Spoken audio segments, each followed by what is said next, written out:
Good evening student. सैन academy for media UGC NET classes में आपका स्वागत है।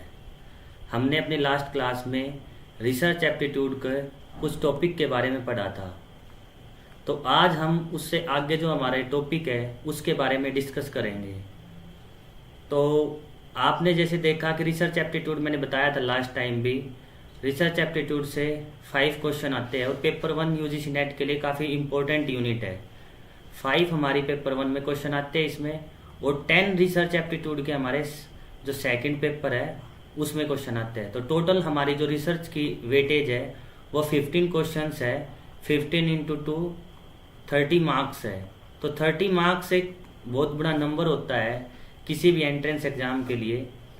तो आपसे ये उम्मीद की जाती है कि जब भी आप रिसर्च के क्वेश्चन करके आओ तो 15 में से आप कम से कम 14 क्वेश्चन तो आपके ठीक होने ही चाहिए, 15 आउट ऑफ।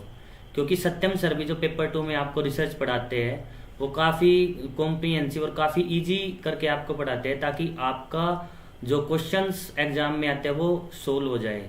तो ऐसे मिला के दोनों पेपर 1 और पेपर 2 में हमारे 15 क्वेश्चन होते हैं। तो हम भी जब कोशिश करेंगे तो आपके 5 आउट ऑफ 5 क्वेश्चन ठीक होने चाहिए रिसर्च एप्टीट्यूड में।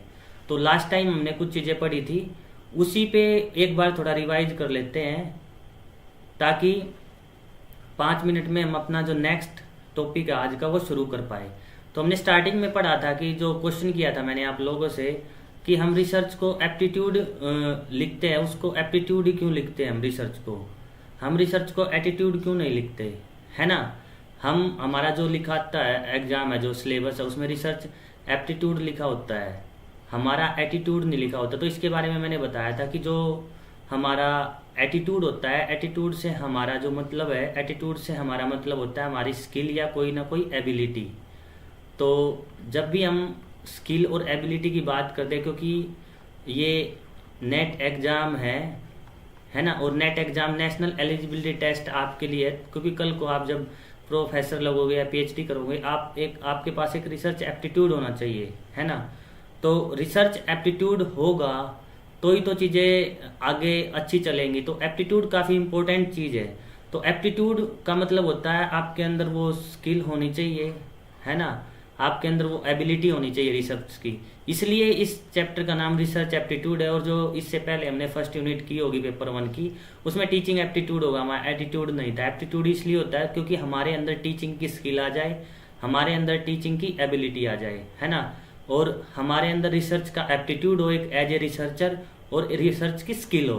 तो जब हमारे अंदर रिसर्च की स्किल और एप्टीट्यूड एबिलिटी डेवलप हो जाती है, तो ये मिलके बनाती है हमारा एप्टीट्यूड। तो एटीट्यूड जनरली क्या होता है, कोई ना कोई फीलिंग होती है, किसी ओपिनियन होता है, पर्सपेक्टिव होता है इंडिविजुअल का। तो पार्टिकुलर पर्सन का इशू पे उसकी पॉजिटिव राय भी हो सकती है और नेगेटिव भी। तो हम बेसिकली यही कहते हैं कि एटीट्यूड जो है ना, कि किसी पर्सन का पॉजिटिव भी हो सकता है, नेगेटिव भी हो सकता है। लेकिन जब हम एप्टीट्यूड की बात करते हैं तो उसमें स्किल और एबिलिटी की बात करते हैं। तो लास्ट क्लास में हमने वैसे तो इसके बारे में पढ़ लिया था, मैं थोड़ा जल्दी जल्दी रिवाइज करा देता हूँ आपको, ताकि आज की क्लास में जब हम दूसरे टॉपिक करें तो हम कनेक्ट कर पाए।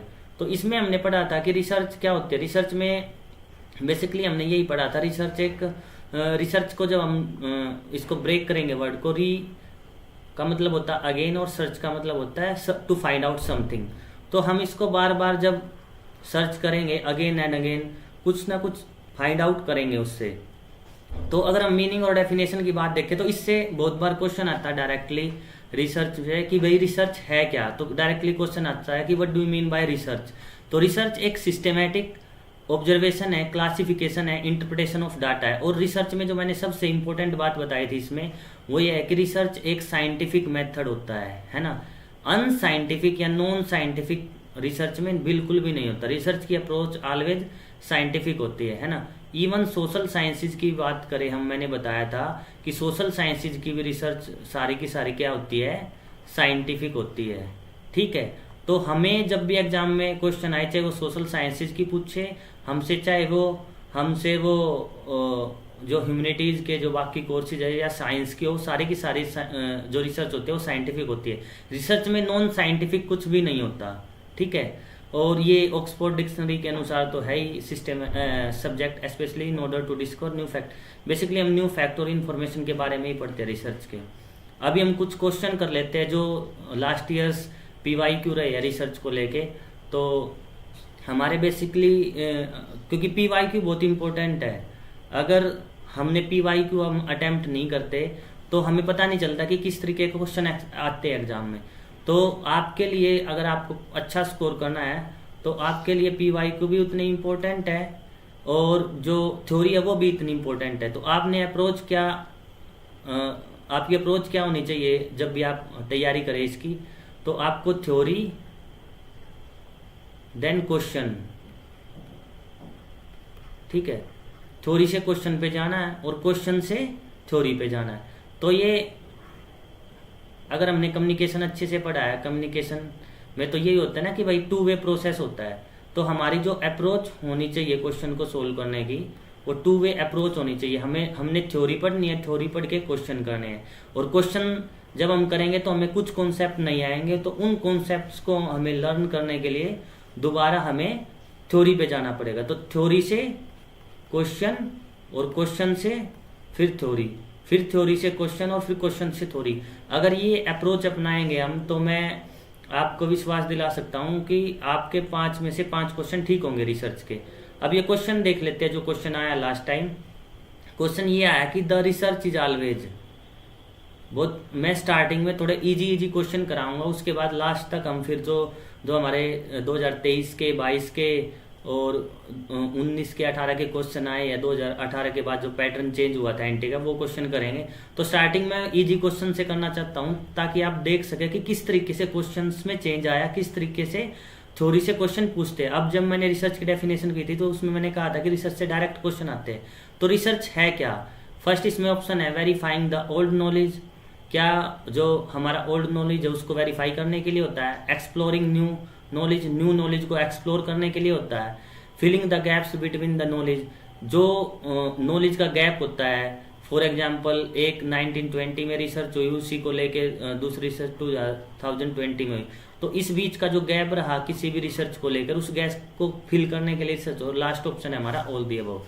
तो इसका जो आंसर है वो है ऑल द अबव, क्योंकि सारी की सारी कंडीशंस रिसर्च हमारी ऑलवेज वेरीफाई करती है ओल्ड नॉलेज को, एक्सप्लोर भी करती है वो न्यू नॉलेज को, और वो जो नॉलेज का गैप होता है उसको भी फिल करती है। तो इसका आंसर होगा ऑल द अबव। ठीक है, बिल्कुल आपने अच्छा आंसर दिया, मैं कमेंट सेक्शन में देख रहा हूँ। फर्स्ट का डी बिल्कुल ठीक है आपका। भी सेकंड क्वेश्चन पे चलते हैं। तो सेकंड क्वेश्चन है हमारा the quality of research is जज बाय। जब भी हम देखते हैं कि हमारी रिसर्च की जो क्वालिटी होगी वो किस चीज से जज होगी, है ना। फर्स्ट इसमें ऑप्शन है रेलिवेंस ऑफ द रिसर्च, आपकी रेलिवेंस क्या है रिसर्च की। Second methodology adopted in conducting the research. Third है डेप्थ ऑफ द रिसर्च और फोर्थ है एक्सपीरियंस ऑफ द रिसर्च। इसका आंसर मुझे कमेंट सेक्शन में एक बार कमेंट करके बताएं आपको क्या लगता है कि क्या आंसर होगा इस क्वेश्चन का।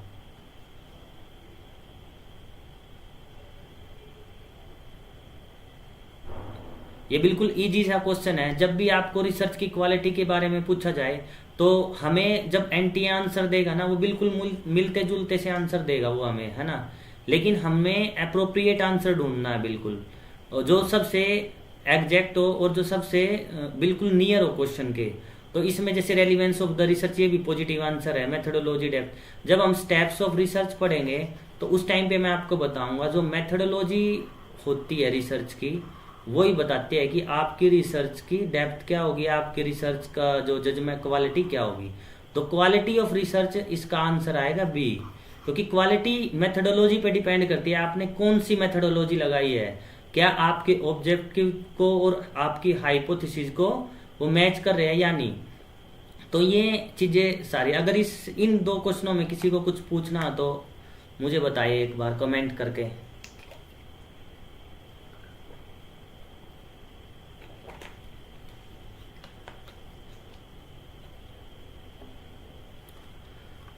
बिल्कुल मैं कमेंट सेक्शन में देख रहा हूँ श्रेया सिंह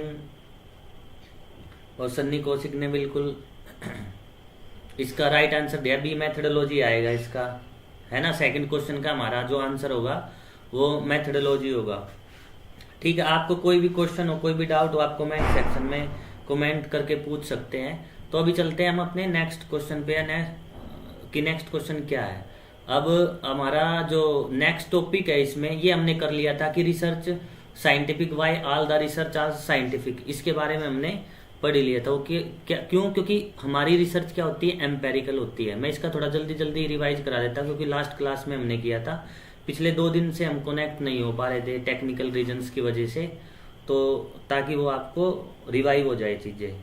ठीक है, डेप्थ ऑफ रिसर्च क्यों नहीं है? क्योंकि कमेंट सेक्शन में आपने पूछा है। डेप्थ ऑफ रिसर्च इसलिए नहीं हो सकता क्योंकि डेप्थ क्या है, किस वे में डेप्थ है। क्योंकि जब भी हम रिसर्च की बात करते हैं तो रिसर्च स्टेप की बात करते हैं। हम उसमें पढ़ेंगे कि सबसे पहले जो हमारा आता है रिसर्च में, सबसे पहला हमारा ऑप्शन होता है प्रॉब्लम का, सेकंड हमारी मेथोडोलॉजी होती है, थर्ड हमारा जो सैम्पलिंग होती है, फिर डाटा कलेक्शन होते हैं, sampling tools, collection of data analysis. तो उसमें जो मेथोडोलॉजी, डिजाइन में मेथोडोलॉजी का पार्ट होता है, उसी से पता चलता है कि हमारी रिसर्च की क्वालिटी क्या होगी।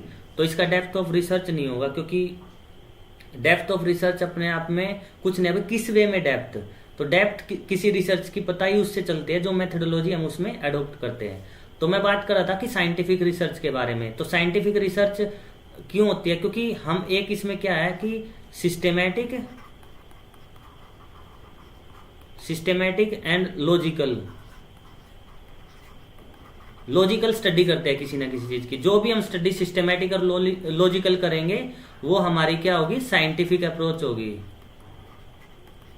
ठीक है, तो लॉजिकल जो हमारी है, लॉजिकल में हम कई बार कहते हैं ना कि रैशनल थिंकिंग, तो रैशनल वे में हमारी रिसर्च चलती है। हमारी रिसर्च कभी भी इरेशनल नहीं होती। ठीक है,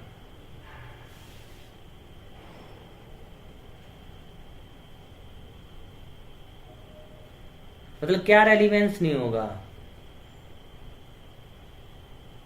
रेलिवेंस ऑफ रिसर्च।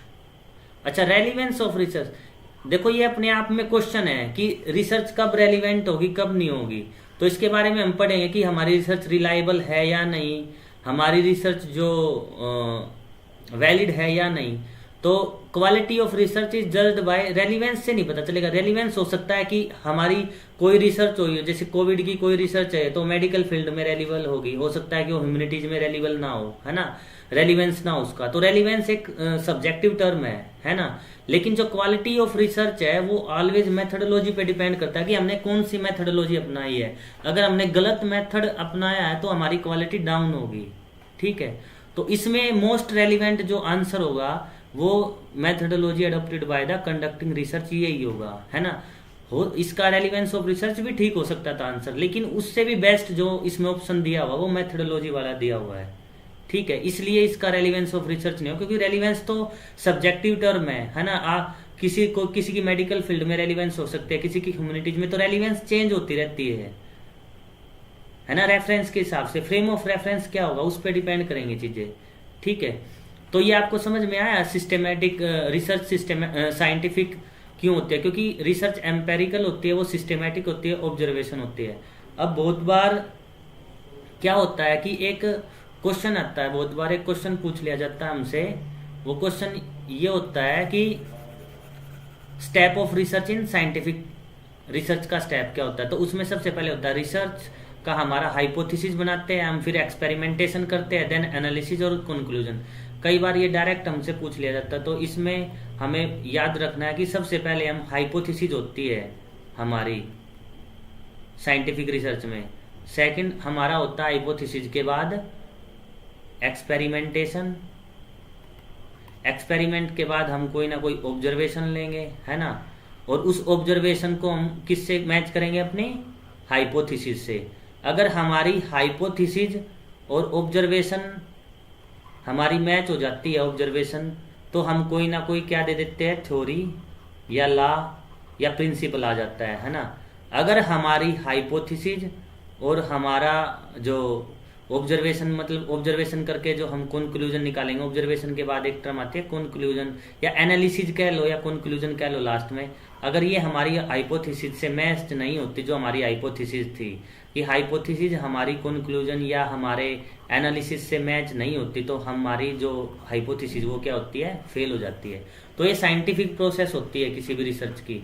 तो साइंटिफिक प्रोसेस में ये होता है कि सबसे पहले हम हाइपोथेसिस क्रिएट करते हैं, देन हम एक्सपेरिमेंटेशन करते हैं, एक्सपेरिमेंट के बाद हम कोई ना कोई ऑब्जर्वेशन लेते हैं, फिर हम कोई ना कोई एनालिसिस या कंक्लूजन ड्रा करते हैं। ठीक है, तो कोई ना कोई एनालिसिस या कंक्लूजन ड्रा करते हैं। अगर हमारा जो कंक्लूजन ड्रा करेंगे वो हाइपोथेसिस से मैच नहीं होगा, तो हमारा जो हाइपोथेसिस है वो क्या हो जाएगी, फेल हो जाएगी, कोई भी थ्योरी और लॉ नहीं बनेगा। ये बात आई समझ में?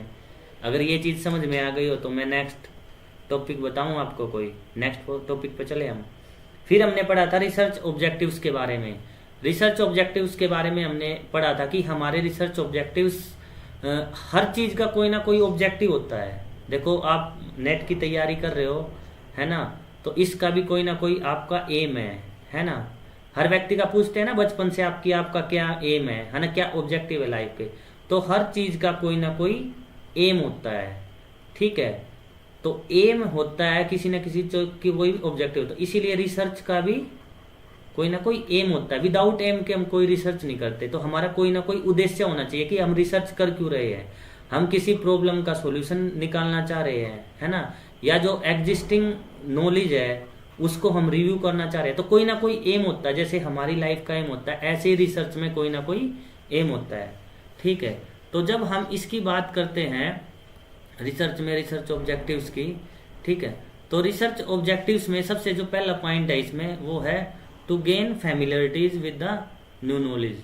ठीक है, तो हम न्यू फिनोमिना या न्यू नॉलेज को इंसाइट करने के लिए, या कोई किसी ओल्ड नॉलेज है उसमें न्यू इंसाइट लेने के लिए भी हम रिसर्च करते हैं। ठीक है, नेक्स्ट है हमारा इसमें review and synthesis of existing knowledge. जो हमारा एग्जिस्टिंग नॉलेज है उसको सिंथेसाइज करने के लिए और रिव्यू करने के लिए, वहाँ भी हम जो है ना कि हमारा ये भी हमारा रिसर्च ऑब्जेक्टिव होता है। थर्ड है हमारा इन्वेस्टिगेट सम एग्जिस्टिंग प्रॉब्लम। किसी एग्जिस्टिंग प्रॉब्लम को हम इन्वेस्टिगेशन करते हैं उस प्रॉब्लम का सॉल्यूशन फाइंड आउट करने के लिए, जैसे सॉल्यूशन टू ए प्रॉब्लम। तो इसमें दो रिसर्च आती है हमारी, एक्शन रिसर्च और हमारा अप्लाइड रिसर्च। ठीक है, ये दो रिसर्च हमारी इसके अंडर आती है। ठीक है, फिफ्थ हमारा explore and analyse more general issue, conduct और क्रिएट न्यू प्रोसीजर और सिस्टम, और जनरेट न्यू नॉलेज। 7 पॉइंट।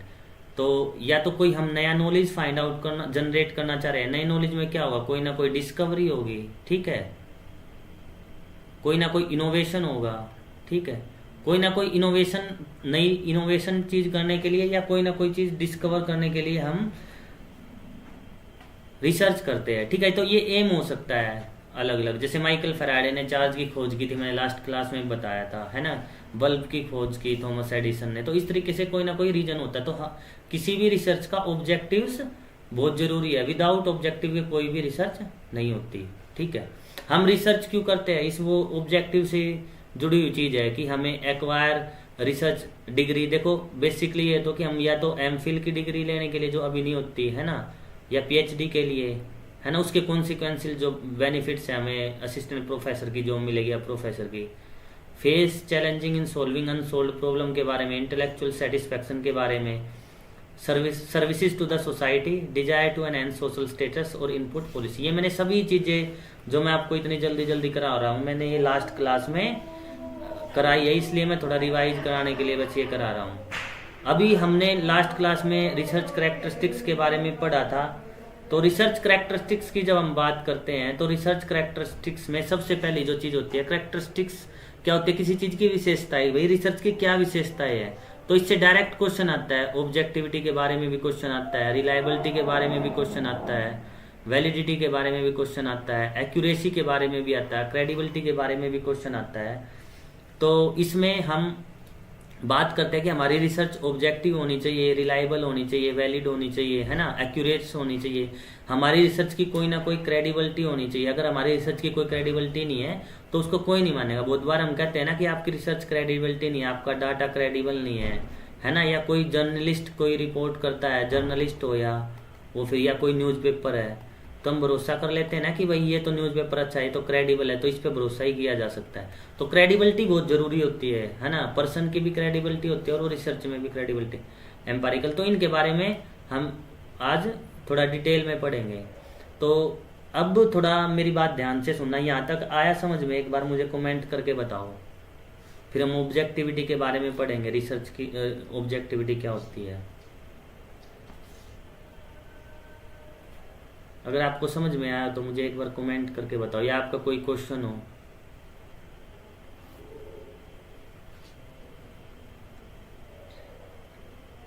फिर हम इसको ऑब्जेक्टिविटी के बारे में पढ़ेंगे। ये काफ़ी बार, बहुत बार क्वेश्चन आते हैं इसमें, हर बार ऑब्जेक्टिविटी का क्वेश्चन आता है ना। और ऑब्जेक्टिविटी में भी हम सब्जेक्ट बायसनेस वगैरह ये चीज़ें पढ़ते हैं। हम इस टॉपिक को जल्दी से ख़त्म करेंगे। फिर लास्ट में जब हमने लास्ट क्लास में हमने वैलिडिटी पे और रिलायबिलिटी पे हमने लास्ट क्लास ख़त्म की थी, वहाँ से शुरू करते हैं फिर बहुत जल्दी। अगर मुझे सुन पा रहे हो तो एक बार मुझे कमेंट करके बताओ, आपके समझ में आ रहा है या कोई क्वेश्चन हो आपका।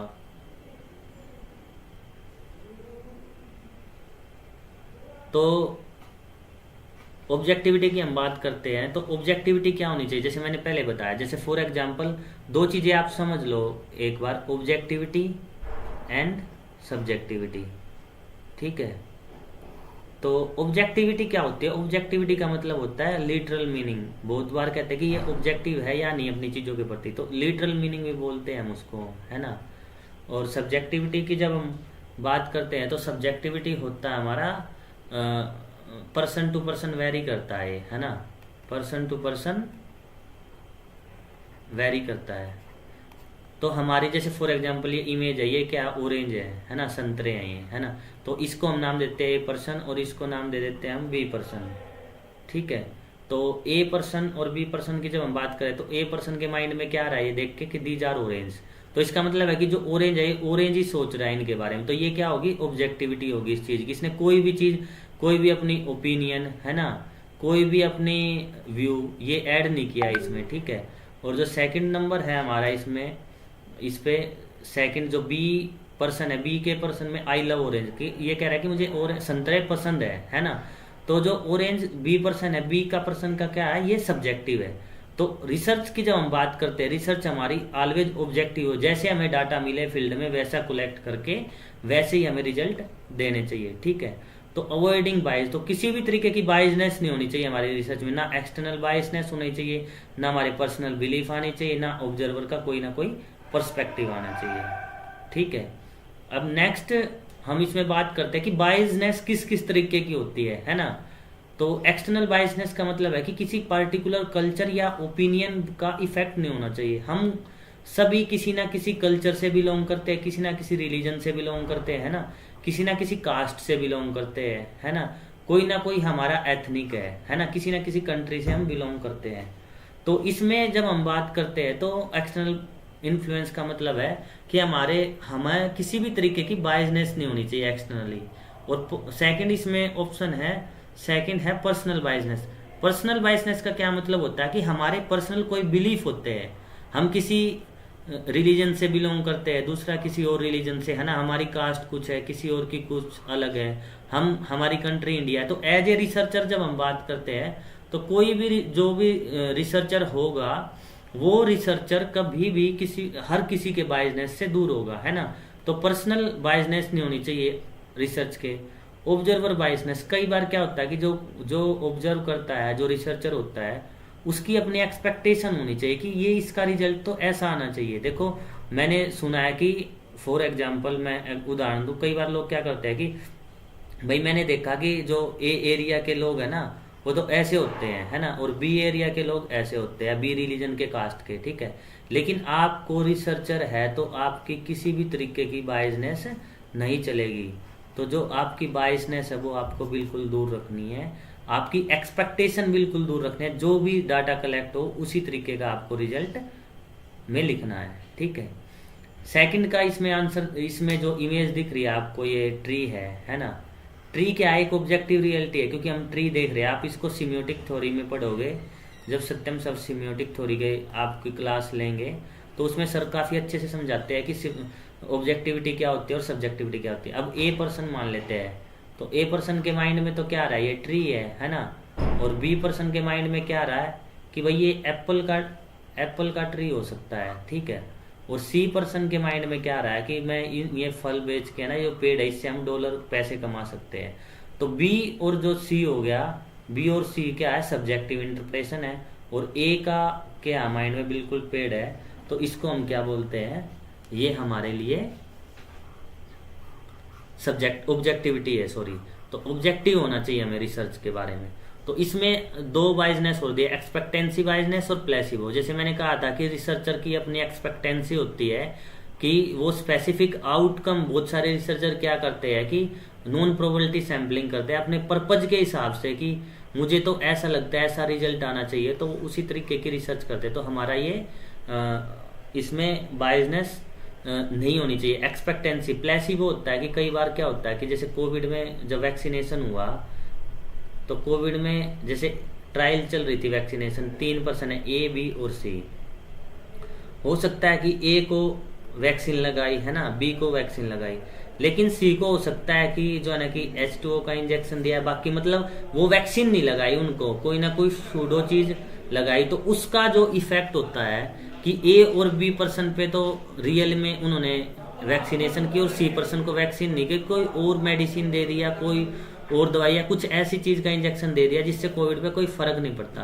तो उसमें वो ट्रायल करके देखते हैं कि इसको लगेगा तो ये, जैसे फॉर एग्जांपल इसमें एग्जांपल दिया, बहुत सारे जो लोग हैं उनको लगता है कि मैंने टैबलेट ले लेना तो मुझे आराम हो जाएगा, मेरी जो बीमारी है, मुझे जो डिजीज है ना, तो उसमें उनको ऐसा लगता है। तो कई बार क्या करते हैं डॉक्टर, प्लेसिबो दे देते हैं, शुगर पिल्स दे देते हैं, तो पेशेंट को क्या लगता है कि वो ठीक हो रहे हैं ना, डॉक्टर ने दवाई दे दी और दवाई लेने के बाद तो अब मैं ठीक ही हो जाऊंगा। तो इस तरीके की बायसनेस को बोलते हैं प्लेसिबो बायसनेस, कि मतलब डाटा तो कलेक्ट करना था कहीं से, ठीक, लेकिन किसी सिचुएशन पे जाके किसी और डाटा को, जैसे फॉर एग्जांपल हमें सर्वे तो करना था दिल्ली में, लेकिन हमने हरियाणा का सर्वे करके दिल्ली का रिप्रेजेंट कर दिया, मतलब हमने एक प्लेसिबो सिचुएशन क्रिएट कर दी, है ना। तो ये रिसर्च में नहीं चलता, रिसर्च की ऑब्जेक्टिविटी से वो होती है। तो ये था हमारा। अभी हम कुछ क्वेश्चन करते हैं, इनके आप मुझे आंसर बताने की कोशिश करना, ठीक है। अब क्वेश्चन ये है कि विच ऑफ द फॉलोइंग, इसको मैं लिख देता हूँ फर्स्ट क्वेश्चन, इसको लिख देता हूँ सेकंड क्वेश्चन। तो इसमें है कि which of the following indication the quality of the research journal. तो बताओ इसमें से क्या होता है जिससे हमें क्वालिटी पता चलती है कि कोई भी रिसर्च जर्नल किस क्वालिटी का है।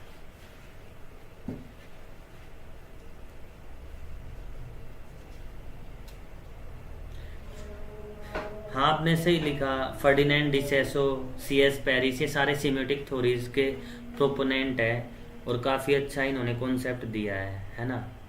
तो इसके बारे में सर पढ़ाते हैं। इसका आंसर बताओ मुझे फर्स्ट क्वेश्चन का, which of the following is an indication of quality of the research. एक बार कमेंट सेक्शन में बात, क्या इम्पैक्ट फैक्टर होगा, क्या H इंडेक्स होगा, G इंडेक्स होगा या I10 इंडेक्स होगा। तो जो इसका आंसर होगा वो होगा इम्पैक्ट फैक्टर। किसी भी रिसर्च जर्नल को हम इम्पैक्ट फैक्टर से, कि कोई रिसर्च जर्नल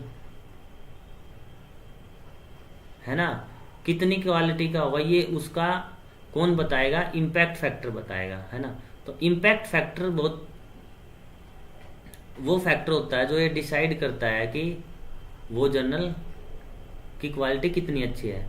अब जो साइंस जर्नल होते हैं बेसिकली, या मेडिकल के जो जर्नल होते हैं, उनका इम्पैक्ट फैक्टर, जो मेडिकल के होते हैं उनका इम्पैक्ट फैक्टर देखोगे तो आप 250 के आसपास होता है ना।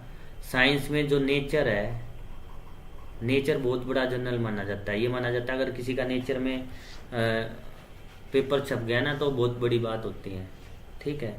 तो बिल्कुल सही आंसर दिया आपने कि फर्स्ट का क्या होगा, इम्पैक्ट फैक्टर। और सेकंड क्वेश्चन है which of the following sampling method is based on probability sampling. तो बेसिकली जब हम सैम्पलिंग की बात करेंगे तो उसमें दो सैम्पलिंग होती है, एक तो प्रोबेबिलिटी, है ना, ठीक है, सेकंड है हमारी नॉन प्रोबेबिलिटी सैम्पलिंग। तो प्रोबेबिलिटी सैम्पलिंग का इसने पूछा है। तो प्रोबेबिलिटी सैम्पलिंग में बेसिकली हमारी आती है, देखो इसमें कन्वीनियंस सैम्पलिंग, ठीक है, कोटा सैम्पलिंग, ठीक है, जजमेंटल सैम्पलिंग, ये तीनों की तीनों जो सैम्पलिंग है ये हमारा नॉन प्रोबेबिलिटी सैम्पलिंग का पार्ट है। और जो स्ट्रेटिफाइड सैम्पलिंग है हमारी, ये हमारी प्रोबेबिलिटी सैम्पलिंग का पार्ट है। तो इसका आंसर होगा स्ट्रेटिफाइड रैंडम सैम्पलिंग। तो ये आंसर होगा इसका। आपने सेकंड का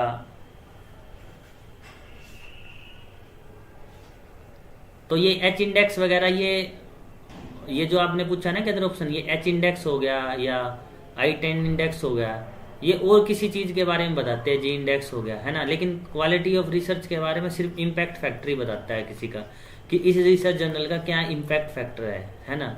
ये अलग अलग इंडेक्स होते हैं, लेकिन ये उसके बारे में नहीं बताते, क्वालिटी के बारे में नहीं बताते, सिर्फ इम्पैक्ट फैक्टर होता है। एच इंडेक्स होता है, एक अलग चीज होती है ना। सिर्फ इम्पैक्ट फैक्टर वो चीज होती है जो रिसर्च जर्नल की क्वालिटी बताते हैं, है ना। ये बाकी इंडेक्स में अलग अलग चीजें होती हैं। हाँ श्रेया सिंह, आपने बिल्कुल सही लिखा है कि स्ट्रेटिफाइड रैंडम सैम्पलिंग, तो इसमें स्ट्रेटिफाइड हो गई, है ना। इसमें बेसिकली रैंडम सैम्पलिंग होती है, वो आती है, प्रोबेबिलिटी सैम्पलिंग का पार्ट होती है रैंडम सैम्पलिंग।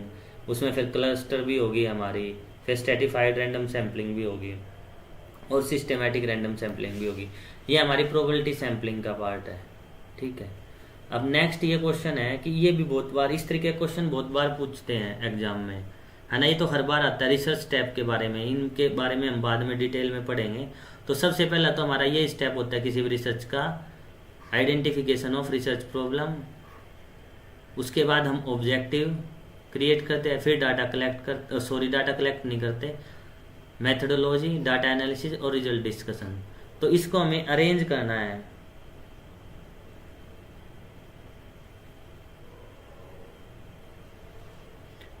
नहीं, वो बाकी के जो एच इंडेक्स है वो इतने इंपॉर्टेंट नहीं, कई बार पूछ लेते हैं, लेकिन इस तरीके का अभी तक कोई क्वेश्चन नहीं आया एच इंडेक्स के बारे में। बेसिकली इम्पैक्ट फैक्टर को ही लेके क्वेश्चन आया है, क्योंकि इम्पैक्ट फैक्टर जो होता है वो उसकी क्वालिटी को बताता है किसी भी जर्नल के, है ना। आप पढ़ सकते हैं अगर पढ़ना चाहे तो, लेकिन अभी तक कोई क्वेश्चन नहीं आया एच इंडेक्स के बारे में, जी इंडेक्स के बारे में, है ना। अगर आया होगा तो मैं आपको एक बार दोबारा से सभी क्वेश्चन देख के बता दूंगा, है ना। लेकिन मैंने अभी तक कोई क्वेश्चन नहीं देखा इस तरीके का, ठीक है। बेसिकली इम्पैक्ट फैक्टर से ही आता है। तो इस क्वेश्चन का आंसर बताओ मुझे कि रिसर्च स्टेप क्या होंगे इस रिसर्च में। सबसे पहले क्या स्टेप होता है रिसर्च का।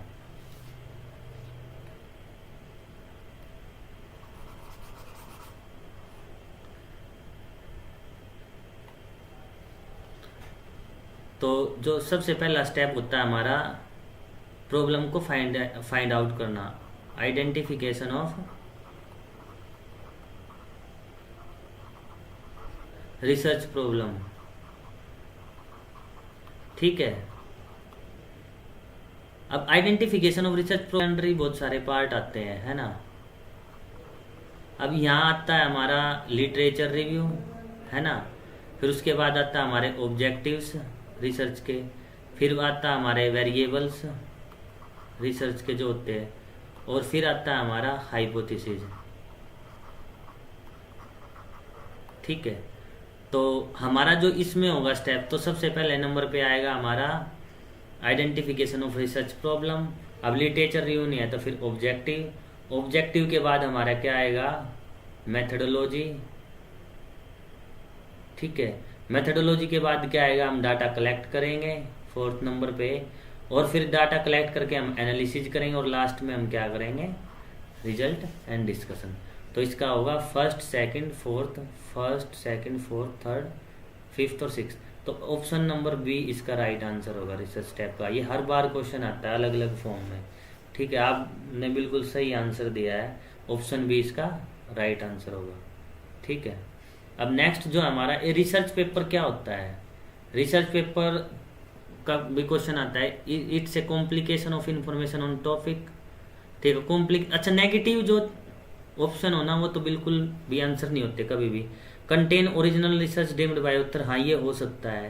कंटेन पीर रिव्यूड ओरिजिनल रिसर्च और the evaluation of the research conducted by the others, can be published in more than one journal. ठीक है, ये हो सकता है, लेकिन मोर देन वन जर्नल कोई क्राइटेरिया नहीं होता अभी कोई रिसर्च पेपर का। ठीक है, क्योंकि रिसर्च पेपर ऑलवेज आपने कहीं भेजा है तो वो एक ही जर्नल में पब्लिश होता है ना, दूसरे जर्नल में आप उसको पब्लिश नहीं करवा सकते।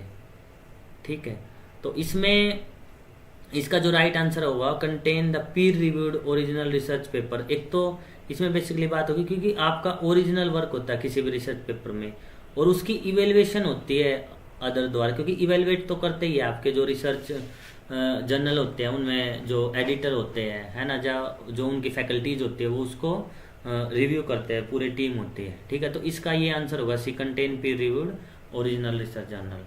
ठीक है, नेक्स्ट है, अब ये इम्पोर्टेंट है, आपने अगर यहाँ तक सभी को समझ में आया तो मुझे बताओ एक बार, फिर हम ये करेंगे, काफ़ी इम्पोर्टेंट टॉपिक है और यहाँ से हर बार क्वेश्चन आते हैं। ठीक है,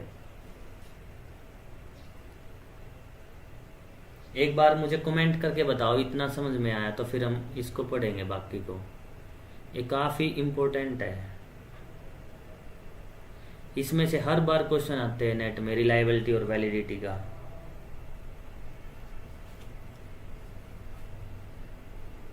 कोई नहीं, अगर आपके आंसर गलत हो रहे तो जैसे सत्यम सर भी कहते हैं तो अच्छी बात है कि आपके एग्जाम में कम से कम आपके एग्जाम में गलत नहीं होंगे ये आंसर, है ना, यहीं गलत हो जाएंगे लेकिन एग्जाम में गलत नहीं होंगे। जो आंसर यहाँ गलत हुआ है ना वो आपको याद रहता है, तो जो आपने रॉन्ग आंसर दिया है ना वो आपको हमेशा याद रहता है। ठीक है, तो ये चीज़ें, ये वाला ध्यान से सुनना, काफ़ी इम्पोर्टेंट है ये हमारे लिए। रिलायबिलिटी और वैलिडिटी से हर बार क्वेश्चन आता है, हर बार। ठीक है, ठीक है, अब हम समझते हैं रिलायबिलिटी एंड द वैलिडिटी, सबसे इम्पोर्टेंट टॉपिक है। ठीक है, रिलायबिलिटी क्या होती है किसी भी चीज़ की? हम कहते हैं ना कि ये हमारा ये रिलायबल है या नहीं, फ्रेंडशिप में भी कहते हैं कि फ्रेंड रिलायबल है या नहीं, है ना, या कोई ऑब्जेक्ट है या कोई हम प्रोडक्ट खरीद के लेके आते हैं मार्केट से, हम बहुत बार कहते हैं कि ये चीज़ें हमारे लिए रिलायबल है या नहीं। तो रिलायबिलिटी का रिसर्च में क्या मतलब होता है? रिलायबिलिटी का मतलब होता है कंसिस्टेंसी, कि कितनी कंसिस्टेंट है थिंग्स, है ना, और जो इसका मेन मीनिंग हम करें तो सिमिलैरिटी ऑफ द रिजल्ट। अब मैंने कहा था कि कोई हमने रिसर्च की, उसके कितने रिजल्ट सिमिलर आ रहे हैं, वो हमारी रिलायबिलिटी होती है। इस इमेज में आप देख रहे होंगे रिलायबिलिटी का रिजल्ट आर कंसिस्टेंट, और वैलिडिटी का मतलब होता है रिजल्ट सेटिस्फाई ऑब्जेक्टिव। तो आपको समझ में नहीं आया होगा, मैं इसको बिल्कुल आसान भाषा में आपको समझाता हूँ। एक दो चीज़ें होती है, एक तो होती है एक्यूरेसी, ठीक है, और दूसरा होता है क्या? प्रिसीजन। ठीक है, ये मेरी बात ध्यान से सुनना, अगर आप ये समझ गए तो आप रिलायबिलिटी और वैलिडिटी को बहुत आसानी से समझ जाएंगे, है ना। फॉर एग्जाम्पल हमें वेट मेजर करना है, ठीक है, किलोग्राम में, ठीक है, किलोग्राम में मेजर करना है। तो हमने फर्स्ट रीडिंग ली अपनी, हमारा वेट आया 70 kg, ठीक है। सेकंड रीडिंग ली हमने, दूसरी बार मेजर किया तब भी हमारा कितना आया? 70 kg। थर्ड हमने रीडिंग ली तब भी कितना आया? 70 kg, है ना। फोर्थ हमने रीडिंग ली तब भी कितना आया हमारा? 70 kg, ठीक है, ठीक है। तो अब 70 kg, तो एक्यूरेसी क्या होती है? एक्यूरेसी का मतलब होता है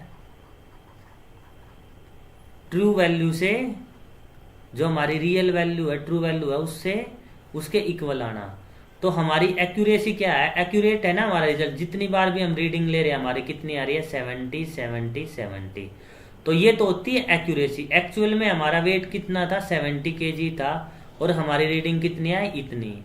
और प्रिसीजन का मतलब होता है, मान लें कि हमारा वेट तो कितना है? 70 kg है, हमने फर्स्ट रीडिंग ली तो हमारी, फॉर एग्जांपल हमने फर्स्ट रीडिंग ली, हमारी रीडिंग आई 69 kg, ठीक है।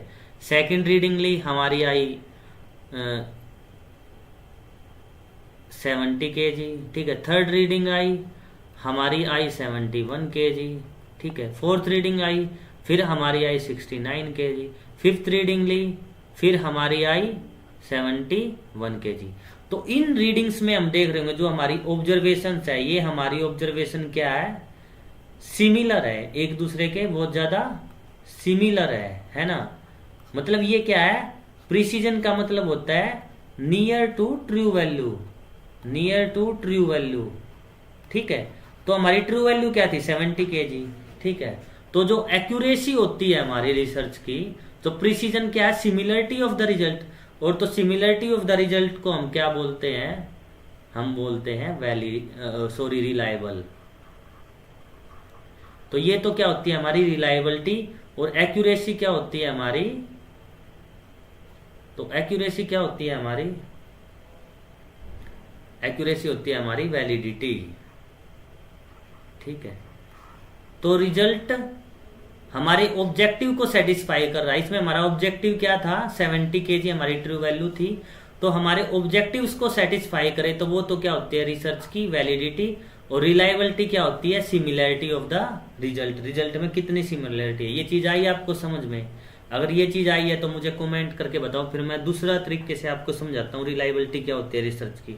इसमें हर बार क्वेश्चन आता है और क्वेश्चन में सिर्फ इतना पूछते हैं रिलायबिलिटी क्या हो, और रिलायबिलिटी का की पॉइंट ये होता है कि similarity of the result is called reliability.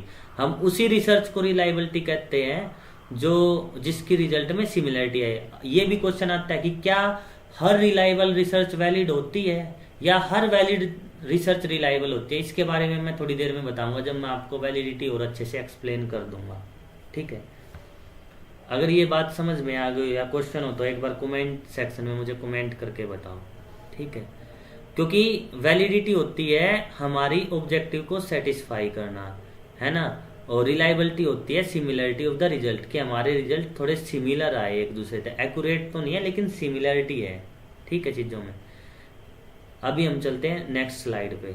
अब ये आपको दिख रहा होगा, अब वैलिडिटी के बारे में हम यहाँ अच्छे से पढ़ेंगे कि वैलिडिटी और रिलायबिलिटी के बारे में। वैलिडिटी का मैंने बताया था एक्यूरेसी ऑफ द प्रोसीजर का, एक्यूरेसी ऑफ इंस्ट्रूमेंट का या टेस्ट के बारे में, ठीक है। रिलायबिलिटी एंड वैलिडिटी को हम देखे, हमने एक गेम देखा होगा, आपने सुना होगा कि आर्चरी एक गेम होता है, ठीक है, जिसको तीरंदाजी बोलते हैं, ठीक है, या धनुर्विद्या भी कह देते हैं बहुत सारे लोग, है ना। तो तीरंदाजी में क्या होता है कि ये बीच में, अगर मैं इसको थोड़ा कलरफुल करूं, बीच में क्या होता है इसमें बताओ,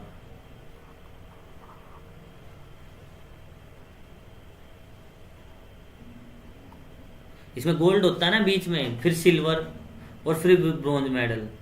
तो अगर हमारा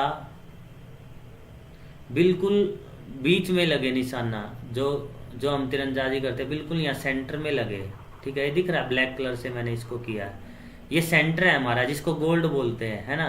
अगर यहाँ हमारा निशाना लगता है तो बोलते हैं कि गोल्ड मिलेगा, ठीक है। थोड़ा यहाँ लगा बार मिला तो बोलते हैं कि सिल्वर मेडल मिलेगा ना, सिल्वर पे लगा, और थोड़ा बार लगता है तो हम बोलते हैं ब्रोंज, है ना। अब ये बात मेरी ध्यान से सुनना, अगर आपने ये बात मेरी ध्यान से सुन ली तो आप रिलायबिलिटी और वैलिडिटी का कभी क्वेश्चन गलत नहीं करके आओगे। अब इसमें डॉट्स कहाँ है, इसमें क्या है, डॉट्स एक दूसरे के नजदीक है, लेकिन हमारा जो मेन एम है तो उसमें तो नहीं है ना।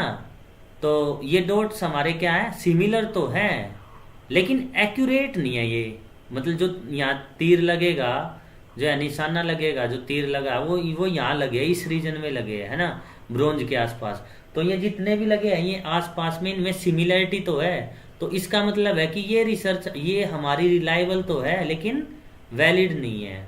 अगर मैं इसमें बनाऊं तो रिलायबिलिटी की और वैलिडिटी की, ये रिलायबल तो है लेकिन वैलिड नहीं है इसमें नंबर 1 में।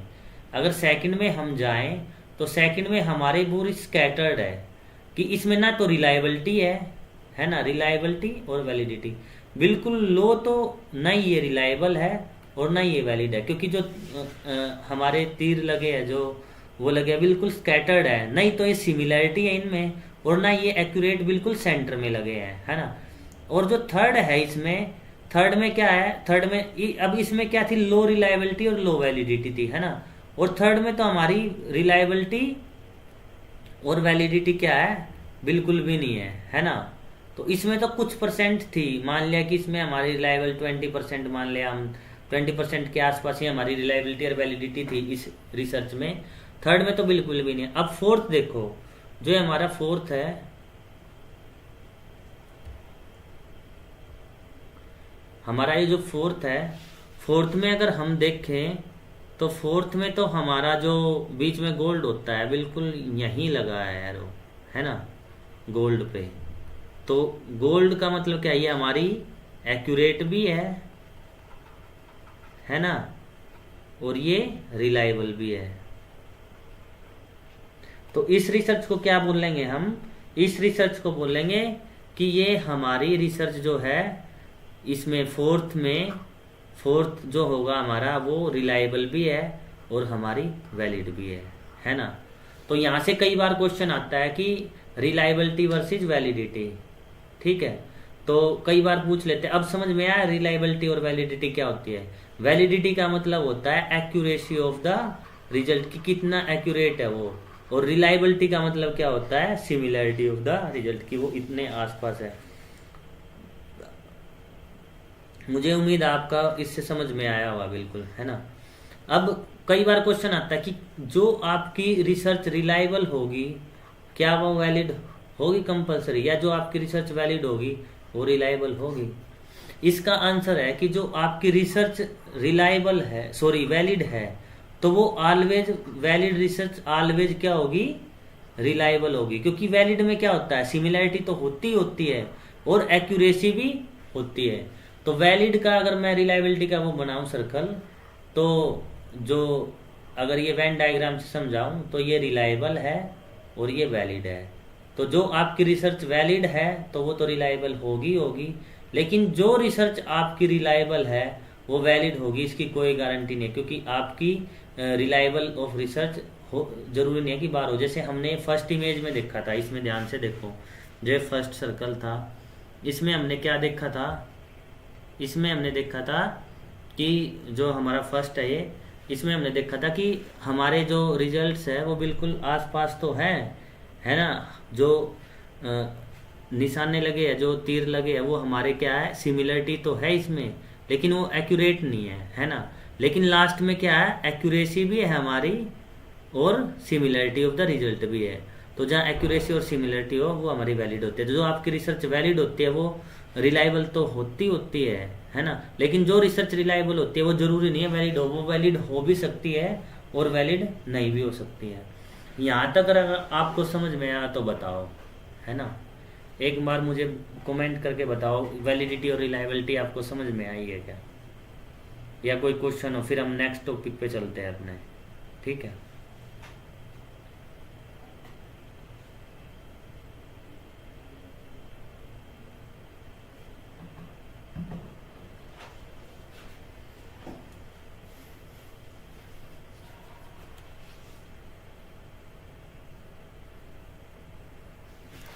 अब नेक्स्ट क्वेश्चन है इसमें क्वेश्चन, ठीक है। अब ये क्वेश्चन क्या है इसको देख लेते हैं एक बार, है ना। रिलायबिलिटी और वैलिडिटी का ही क्वेश्चन है, इसका आंसर बताओ मुझे कमेंट सेक्शन में। फर्स्ट स्टेटमेंट क्या है, reliability is necessary but insufficient condition for validity, है ना। सेकंड क्या है हमारा, in respect of evaluation tool validity is not an all or none concept but it exist is a continuum, ठीक है। तो इसका आंसर बताओ मुझे क्या होगा। अब देखो फर्स्ट स्टेटमेंट देखो, अब मैंने यही बताया ना कि जो आपकी रिलायबिलिटी है उससे आपकी जो रिसर्च है वो वैलिड हो भी सकती है और रिसर्च वैलिड नहीं भी हो सकती, है ना। तो रिलायबिलिटी जो आपकी इनसफिशिएंट कंडीशन है वैलिडिटी के लिए, मैंने बताया था कि जो आपकी रिसर्च वैलिड होगी वो रिलायबल तो होगी, है ना, लेकिन जो रिलायबल है वो वैलिड हो भी सकती है और सॉरी नहीं भी हो सकती और वो वैलिड हो भी सकती है, ठीक है। तो ये फर्स्ट स्टेटमेंट ठीक है बिल्कुल कि reliability is a necessary but insufficient condition. सिर्फ रिलायबिलिटी से ही नहीं पता चल सकता कि हमारी रिजल्ट जो हमारी रिसर्च है वो वैलिड होगी या नहीं। और सेकंड है in respect of evaluation tools validity is not an all or none concept but it is in a continuum. ये भी स्टेटमेंट बिल्कुल ठीक है ना। तो इसका आंसर क्या होगा, फर्स्ट आंसर होगा इसका कि बोथ स्टेटमेंट आर राइट। तो स्टेटमेंट के क्वेश्चन भी बहुत ज़्यादा आते हैं हमारे, है ना, और ये स्टेटमेंट के क्वेश्चन डायरेक्ट हमारे कॉन्सेप्ट पे बिल्ड होते हैं, है ना। अब इसमें सेकंड अगर स्टेटमेंट को हम समझे तो नीचे क्या है, evolution tools allow you collect और एनालाइज डाटा। तो इवोल्यूशन टूल क्या होते हैं, जिससे हम कलेक्ट करते हैं डाटा, है ना अपना। और डाटा किस फॉर्म में कलेक्ट करते हैं हम डाटा, या जो हमारे टूल्स होते हैं, या तो हम सर्वे करते हैं, है ना, या हम क्वेश्चनियर फिल करते हैं, इंटरव्यू लेते हैं, है ना, फोकस ग्रुप या केस स्टडी इस तरीके के। तो ये के सारे के क्या करते हैं, ये सारे के सारे कंटिन्यूम में होते हैं, है ना। In respect of evaluation tool validity is not an all or none concept but it exist as a continuum. ठीक है, तो इसलिए हमारा इसका जो राइट आंसर होगा वो आंसर नंबर 1 होगा, जिसमें बोथ स्टेटमेंट ट्रू होगा। ठीक है, सेकंड स्टेटमेंट आप कह रहे हो, सेकंड स्टेटमेंट में यही कह रहा है कि ये इन रिस्पेक्ट ऑफ इवेल्युएशन टूल्स, और इवेल्युएशन टूल कौन से हैं हमारे, क्वेश्चनियर वगैरह, कि अगर हम इनकी बजाय देखें भी तो validity is not an all or none concept but it is exist an continuum. ये कह रहा है कि जो इवेल्युएशन टूल्स है रिलायबिलिटी उन पे डिपेंड करेगी, लेकिन ऐसा भी नहीं है कि सिर्फ उन्हीं पे डिपेंड करेगी। मतलब जो हमारी रिलायबिलिटी होगी वो सर्वे है, हमारे क्वेश्चनियर है, हमारा इंटरव्यू है ना, हमारा फोकस ग्रुप है, केस स्टडी, इन्हीं सब पे तो निर्भर करती है हमारी रिसर्च रिलायबल है या नहीं। क्योंकि हम जो डाटा कलेक्ट करेंगे फील्ड से, हम सर्वे कहाँ कर रहे हैं, है ना, किन लोगों का कर रहे हैं, हम क्वेश्चनियर क्या बनाया हमने, इंटरव्यू मेथड लिया, फोकस ग्रुप लिया, किस तरीके से हम डाटा कलेक्ट कर रहे हैं। तो evaluation tool can used be gather qualitative और क्वांटिटेटिव, ये तो दोनों डाटा कलेक्ट करते ही है। तो सेकंड स्टेटमेंट का ये मतलब है कि जो हमारे in respect of evaluation tool validity is not an all or none concept but it exist and से कंटिन्यूम। क्योंकि ये स्टेटमेंट इसी तरीके से मिलती है, बिल्कुल क्लियर मैसेज मीनिंग नहीं मिलेगा आपको, लेकिन आपको ये रिलेट करके देखनी है। क्योंकि वैलिडिटी सिर्फ ये भी नहीं है और सिर्फ इसके अलावा भी नहीं है कि ये टूल तो मदद करते हैं, इसलिए ये स्टेटमेंट ट्रू है। ठीक है, अभी हम चलते हैं अपने नेक्स्ट टॉपिक पे। अब मैंने वैलिडिटी की बात की, तो अब वैलिडिटी की तो बात कर ली मैंने। वैलिडिटी का मतलब क्या है, हमारी एक्यूरेसी ऑफ द रिजल्ट, कि हमारा जो ऑब्जेक्टिव्स है उससे मैच हो रहे हैं या नहीं। अब वैलिडिटी अलग अलग तरीके की है ना। तो वैलिडिटी की जब हम बात करते हैं तो वैलिडिटी में कई टाइप है ना। तो इससे हर बार क्वेश्चन आता है कि हमारे कितने टाइप की वैलिडिटी है। ठीक है, तो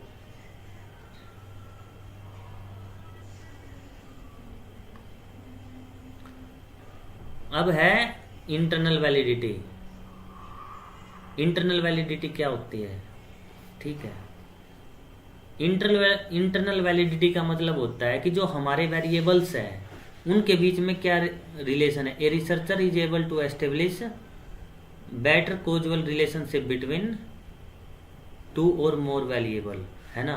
अगर दो वेरिएबल्स के बीच में अच्छा रिलेशन है तो हम उस रिसर्च को बोलते हैं वो उस वैलिडिटी को बोलते हैं इंटरनल वैलिडिटी। अब इसको आप कैसे समझोगे, जैसे फॉर एग्जांपल हम पहला एग्जांपल लेते हैं कि अगर आप पढ़ोगे, है ना, अगर आप स्टडी करोगे तो आपका JRF क्लियर हो जाएगा, है ना। तो स्टडी क्या हुआ, हमारा एक वेरिएबल होगा, है ना, और JRF होना क्लियर होना क्या होगा, सेकंड वेरिएबल होगा। तो ये क्या है, एक दूसरे का इस पे कोजुअल रिलेशनशिप है और जितनी ज्यादा हम स्टडी अच्छी करेंगे उतनी जल्दी हमारा JRF होगा, है ना, या उतने ही मार्क्स से JRF होगा। तो ये इंटरनल रिलेटेड है एक दूसरे से। तो इंटरनल वैलिडिटी का मतलब होता है कि जो हमारे वेरिएबल्स हैं उनमें कितना अच्छा रिलेशनशिप है। ठीक है, जितनी ज़्यादा अच्छी स्टडी करेंगे हम उतना ज़्यादा हमारा JRF हो जाएगा। एक्सटर्नल वैलिडिटी का मतलब है कि जो हमने रिसर्च की, है ना, कई बार हम रिसर्च करते हैं कि कहते हैं ना कि रिसर्च कहीं अप्लाई हो रही है या रिसर्च जनरलाइज हो पा रही है या नहीं, है ना। तो जनरलाइजेबिलिटी और ट्रांसफरेबिलिटी, है ना, ये दो चीज़ें हैं। तो जो आपने रिसर्च की वो कहीं और एक्सटर्नली भी वैलिड होनी चाहिए, है ना, वो रिसर्च क्रेडिबल होनी चाहिए, उसकी एक्सटर्नल वैलिडिटी होनी चाहिए, है ना।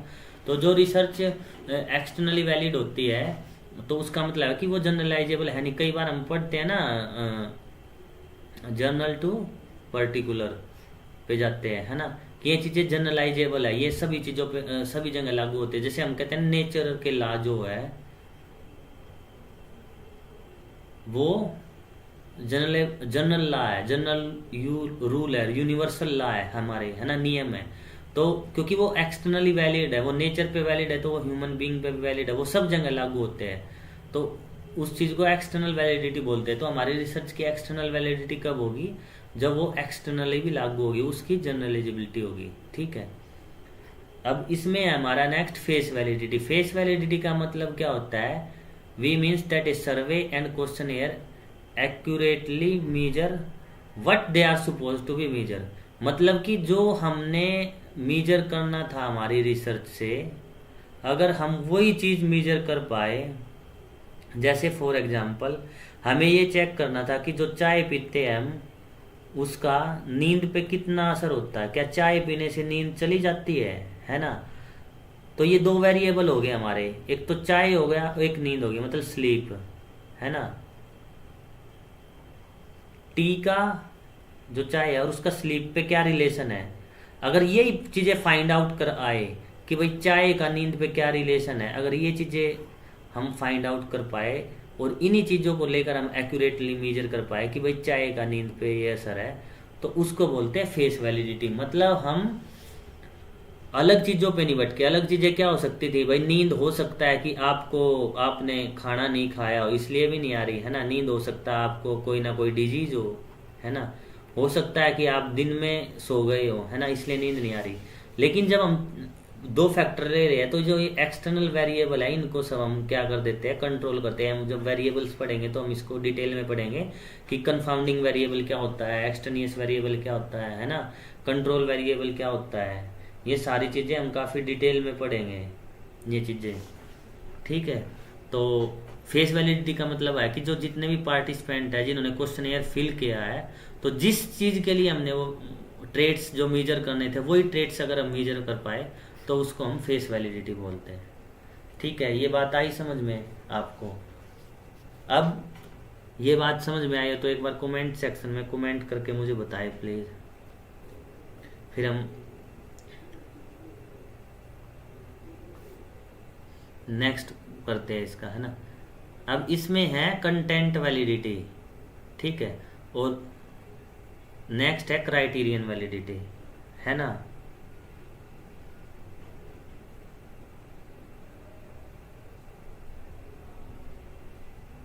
नहीं, ये नहीं होता। कंटेंट वैलिडिटी का मतलब ये सॉरी, जो आपने फेस वैलिडिटी का मतलब पूछा है, फेस वैलिडिटी का मतलब ये नहीं होता कि जो देखने में, जैसा आपने लिखा है कि जो देखने में वैलिड दिखता है, ये नहीं, ऐसा नहीं होता। कंटेंट वैलिडिटी का मतलब आता है जैसे इसमें लिखा हुआ है ना।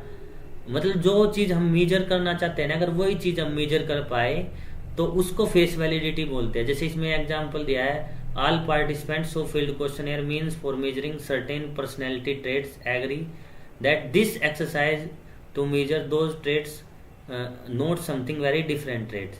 In scientific research, face validity can be a type of peer review research where the scientist assess the validity of the research conducted. इसमें यही है कि हम जो चीज़ें मेजर करना चाहते हैं ना, एक्चुअली वही चीज़ें मेजर कर पाए, है ना। फेस वैलिडिटी को हम अगर और एक्सटेंट में देखें तो मान लिया कि ये ऑब्जर्वर है ना, और ये सर्वेयर है या रिसर्चर बोल सकते हैं, है ना। तो उसके पास जाके जब डाटा कलेक्ट करता है कि जिस बारे में वो डाटा कलेक्ट करने जा रहा है कि सेम वही जो उसके ऑब्जेक्टिव्स है रिसर्च के और उसके जो डाटा कलेक्शन का सर्वे है या क्वेश्चन है वो उससे मैच करते हैं, तो उसको फेस वैलिडिटी बोलते हैं। ठीक है, कि हम बोलते हैं कि ये रिसर्च हमारी फेस वैलिडिटी है कि सर्वेयर क्वेश्चन में एक्यूरेटली जो मेजर करना चाहते थे वो हम मेजर कर पाए, है ना। जो हम मेजर करना चाहते हैं या जो हम डाटा कलेक्ट करना चाहते थे वही कर पाए, है ना।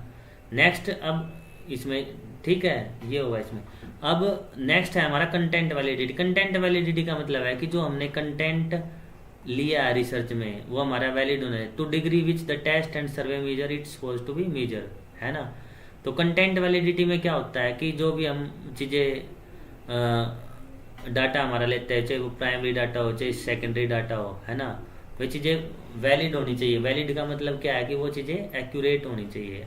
अगर हम फाल्स चीज़ें या रॉन्ग डाटा कलेक्ट करते हैं, है ना, तो उससे हमारी उसकी वैलिडिटी क्या होती है, हमारी चीज वो रिसर्च हमारी वैलिड नहीं मानी जाती। तो कंटेंट वैलिडिटी का मतलब है कि जो भी हम कंटेंट ले वो हमारा क्या होना चाहिए, कंटेंट एक्यूरेट होना चाहिए, उसकी कोई ना कोई रेलिवेंसी होनी चाहिए, वो ऑब्जेक्टिव होना चाहिए, है ना। ऐसी कोई भी चीज़ हमें कलेक्ट नहीं करनी है रिसर्च में जिससे हमारी वैलिडिटी पे असर पड़े रिसर्च का। अब नेक्स्ट है इसमें क्राइटेरियन वैलिडिटी, है ना।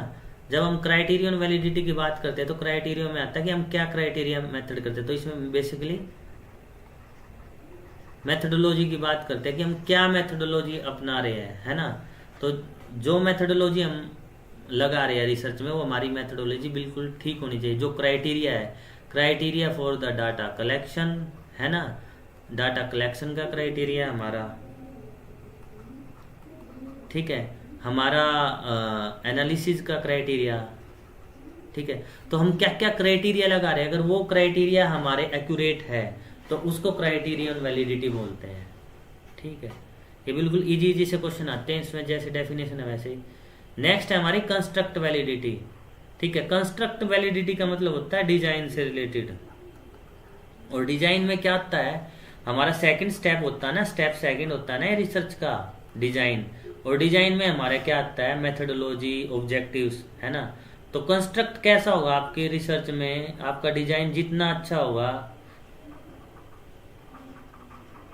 जितनी मेथडोलॉजी आपकी अच्छी होगी उतनी आपकी रिसर्च की वैलिडिटी होगी। तो कंस्ट्रक्ट वैलिडिटी में आपका डिजाइन आता है ना, आपकी रिसर्च का क्या डिजाइन कितना, क्योंकि डिजाइन को क्या बोलते हैं, basically design is a blueprint of our research, है ना। जितना आपका डिजाइन अच्छा होगा रिसर्च का उतनी रिसर्च आपकी अच्छी होगी, है ना। तो ब्लूप्रिंट बोलते हैं डिजाइन को बेसिकली। तो उसमें डिजाइन में ये आता है कि आपके ऑब्जेक्टिव्स, आपकी मेथडोलॉजी, आपके हाइपोथेसिस, ये सारी चीजें इसमें आती है डिजाइन में, डिजाइन ऑफ रिसर्च, ठीक है, रिसर्च डिजाइन बोलते हैं जिसको। और इसमें फोर्थ है हमारा एक्यूरेसी।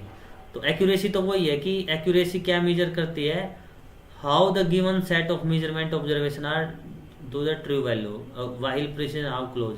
यही बात है कि जो मैंने एक्यूरेसी बताया था कि वो जो ट्रू वैल्यू के कितना बिल्कुल नियर होती है, और प्रिसीजन क्या होती है, near to the true value, ठीक है।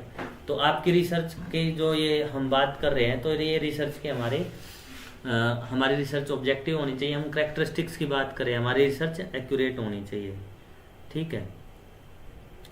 अब ये एक्यूरेसी का और प्रिसीजन का आप देख ही लोगे। अब जो ये फर्स्ट इमेज दिखाई है, इसमें क्या फर्स्ट में आपकी हाई एक्यूरेसी है लेकिन लो प्रिसीजन है, क्योंकि ये बिल्कुल दूर दूर है। ये आप देखो, ये इस यहाँ जाके लगा, ये यहाँ जाके लगा, ये यहाँ जाके लगा, ठीक है। सेकंड है इसमें लो एक्यूरेसी और हाई प्रिसीजन वैल्यू, ठीक है, क्योंकि ये एक ही जगह लगे है लेकिन एक्यूरेसी नहीं है क्योंकि ये यहाँ नहीं लगे। तो एक्यूरेसी का मतलब होता है बिल्कुल सेंटर पे आके लगता है ना। और प्रिसीजन का जो मैंने बताया था क्लोजनेस, वही भी वैलिडिटी एंड रिलायबिलिटी। तो एक्यूरेसी को आप किससे डिनोट कर सकते हो, आप एक्यूरेसी को कर सकते हो आप वैलिडिटी, ठीक है, और प्रिसीजन को आप रिलायबिलिटी, ठीक है। आपने पूछा पायलट स्टडी हो, कंस्ट्रक्ट वैलिडिटी। देखो पायलट स्टडी हमें ना एक्सपेरिमेंट करने से करते हैं। जैसे फॉर एग्जांपल हमने किसी रिसर्च में 300 सैंपल कलेक्ट करने हैं, तो हम 10 सैंपल कलेक्ट करके पायलट स्टडी कर लेते हैं कि ये चीज़ें ठीक होगी नहीं। तो पायलट स्टडी में भी हम कोई ना कोई रिसर्च डिजाइन कंस्ट्रक्ट करते हैं ना, है ना, कोई ना कोई डिजाइन क्रिएट करते हैं, ठीक है। तो ये कहना कि रिसर्च जो पायलट स्टडी होती है वो कंस्ट्रक्ट स्टडी होती है, वो कंस्ट्रक्ट इसलिए बोलते हैं क्योंकि वो हमारा जो मेथडोलॉजी बनाने में हेल्प करती है ना। जहाँ भी आपने पढ़ा है ठीक पढ़ा है, क्योंकि जो आपकी पायलट स्टडी होती है, पायलट स्टडी में जो हम वो करते हैं वो हेल्पफुल करती है आपके पूरे डिजाइन को प्रिपेयर करने में। तो पायलट स्टडी से भी हम अपना जो कंस्ट्रक्ट वैलिडिटी को वेरीफाई करते हैं, ताकि पायलट स्टडी करने के बाद हम फिर 10 सैंपल कलेक्ट किए, उस पर हमने सर्वे किया, वो हमारे मेथडोलॉजी जो हमने अप्लाई है, जो हमने ऑब्जेक्टिव सेट किए है, जो हम टूल्स कलेक्ट ले रहे हैं डाटा कलेक्शन के, हम सर्वे से कर रहे हैं, ऑब्जर्वेशन मेथड है या हमारा इंटरव्यू है ना, तो फिर हम उसको 300 सैंपल पे अप्लाई करते हैं। तो पायलट जो स्टडी होती है वो कंस्ट्रक्ट में हेल्प तो करती है रिसर्च डिजाइन में, है ना। ये सही क्वेश्चन पूछा आपने, बिल्कुल कई बार आते हैं ऐसे क्वेश्चन एग्जाम में, ठीक है। नेक्स्ट है हमारा क्रेडिबिलिटी।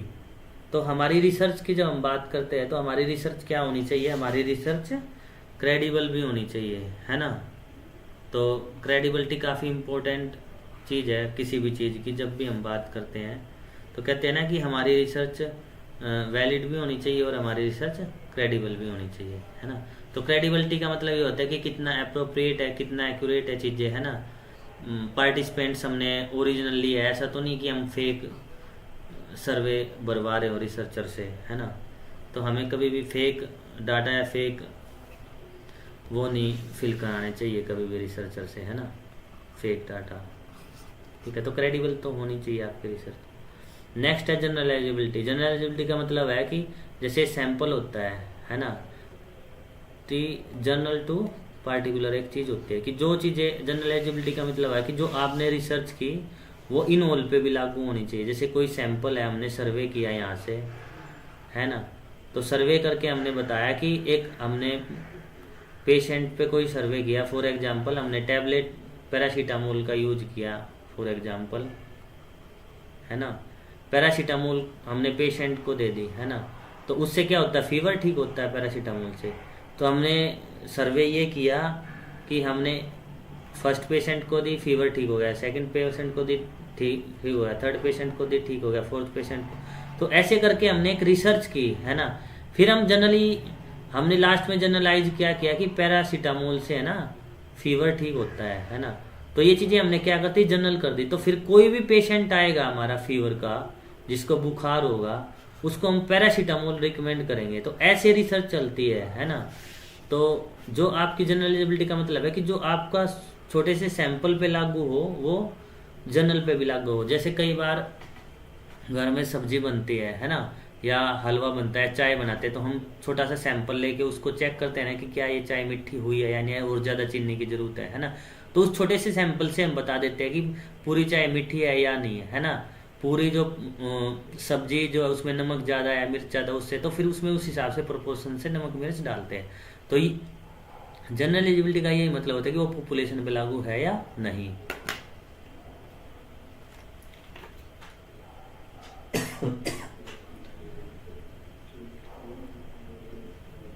ये चीज समझ में आई?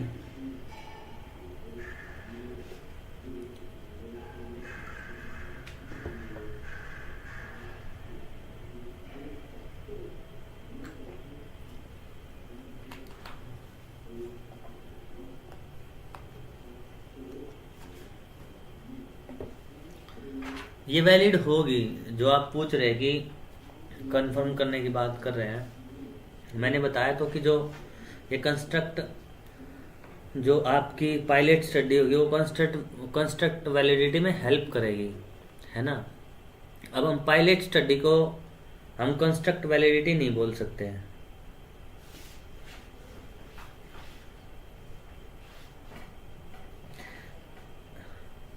देखो प्लेसिबो तो एक बाइजनेस में था, जो प्लेसिबो था, है ना। प्लेसिबो में तो ये होता कि जैसे 4 पेशेंट है, 5 पेशेंट, हम किसी एक को ये टैबलेट देते ही नहीं, पैरासीटामोल की जगह हम उसको कुम्बी फ्लैम दे देते हैं या कोई और भी टैबलेट दे देते हैं, है ना, या शुगर पिल्स ही दे देते हैं, है ना। फिर मेजर करते क्या इसका भी फीवर ठीक हो रहा है या नहीं। तो ऐसे ही जब हम वैक्सीनेशन करते हैं, टेस्टिंग करते हैं ना, तो साइंस में तो ऐसे ही करते हैं, है ना।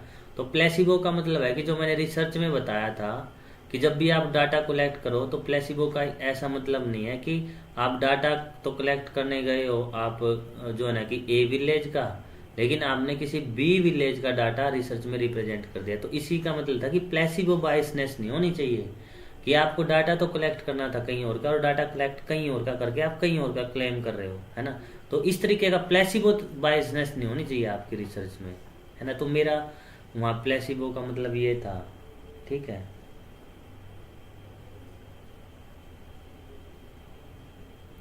नहीं, जनरल एलिजिबिलिटी का मतलब है कि वो तो मैंने, अब आप रेफरेंस देखो ना, जैसे मैंने बताया एक बार, एक मिनट रुको मैं आपको बताता हूँ, आप कंफ्यूज कर गए इन दोनों बातों में, ठीक है। जो मैंने वो बताया ना, जनरलाइजेबिलिटी का मतलब है कि फॉर एग्जांपल मैंने डाटा तो कलेक्ट, जनरलाइजेबिलिटी का मतलब है कि जो चीज़ एक पे लागू होती है ना वो जनरल पॉपुलेशन पे होनी चाहिए थ्योरी, है ना। जैसे नेचर के लॉज होते हैं, है ना। जैसे अगर आप हाइड्रोजन प्लस ऑक्सीजन को मिलाओगे तो H2O ही बनेगा, है ना। चाहे उसको हम कहीं भी मिला ले, किसी भी लैब मिला ले, चाहे अमेरिका में मिला ले, चाहे इंडिया में, है ना, चाहे कनाडा में, किसी भी कंट्री में। तो जनरलाइजेबिलिटी का मतलब है कि जो रूल वहाँ होते हैं वो सब जगह लागू हो, है ना। तो सैम्पलिंग का मतलब यही तो होता है, हम पूरी पॉपुलेशन पे नहीं करते, तो वो अलग चीज थी, है ना। तो जनरलाइजेबिलिटी और प्लेसिबो अलग अलग चीज है, ठीक है। अभी नेक्स्ट है हमारा एम्पेरिकल। हमारी जो रिसर्च की करेक्टरिस्टिक्स है वो आपकी रिसर्च क्या होनी चाहिए, एम्पेरिकल होनी चाहिए, है ना। तो एम्पेरिकल का मतलब क्या होता है, एम्पेरिकल का मतलब होता है जब बहुत सारी रिसर्च है, रिसर्च नंबर 1 2 3, इन सभी का निचोड़ निकाल के वेरीफाई करके हम एक रिजल्ट पे पहुंचते हैं, उसको एम्पेरिकल रिसर्च बोलते हैं। तो रिसर्च आपकी एम्पेरिकल होनी चाहिए। आपने बहुत सारे लिटरेचर रिव्यू किए होने चाहिए, बुक्स पढ़ी होनी चाहिए, आज तक उसमें जितने रिसर्च हो गई है वो सारी रिसर्च देख के आपके टॉपिक से रिलेटेड बाद में आपको अपने काम पे, आपके रिसर्च के काम पे लग जाना चाहिए। उसके बाद आपका एम्पेरिसिज्म का मतलब तो यही होता है ना, real life experience, it's based on real life experience. और दूसरा जो एम्पेरिसिस्ट अप्रोच होती है उसमें यही होता है कि आपकी रिसर्च जो है बहुत सारी चीज़ों से जुड़ी हुई होनी चाहिए, है ना। तो आपका जो रिसर्च करेंगे, जैसे मैथमेटिक्स में होते हैं ना एम्पेरिकल फार्मूलाज, तो एम्पेरिकल फार्मूला का मतलब होता है कि एक फार्मूला लिखना, उससे दूसरा फार्मूला, उससे तीसरा फार्मूला, और इन तीनों फार्मूलों को मिला के एक फार्मूला निकलता है। तो मतलब है कि आपकी बाकी सारी रिसर्च का निचोड़ एक रिसर्च में आ जाए, उसको एम्पेरिकल रिसर्च बोलते हैं, ठीक है। नेक्स्ट है आपका सिस्टमेटिक। मैंने बताया था कि अनसिस्टमेटिक तो आपकी कोई रिसर्च होती ही नहीं, है ना। आपकी research always set of procedure है, उसमें आप फॉलो करते हैं। जैसे पहले प्रॉब्लम का आइडेंटिफिकेशन करेंगे, फिर आप ऑब्जेक्टिव्स बनाओगे, है ना, फिर आपका जो है ना रिसर्च डिजाइन बनेगा, उसके बाद आप डिजाइन के बाद आप डाटा कलेक्शन करोगे, है ना, डाटा कलेक्शन के बाद फिर आप एनालिसिस करोगे, एनालिसिस के बाद फिर आप रिपोर्ट राइटिंग करोगे या कंक्लूजन लिखोगे, ठीक है। तो आपका एक सिस्टम होना चाहिए रिसर्च का, ठीक है। लास्ट है साइक्लिक।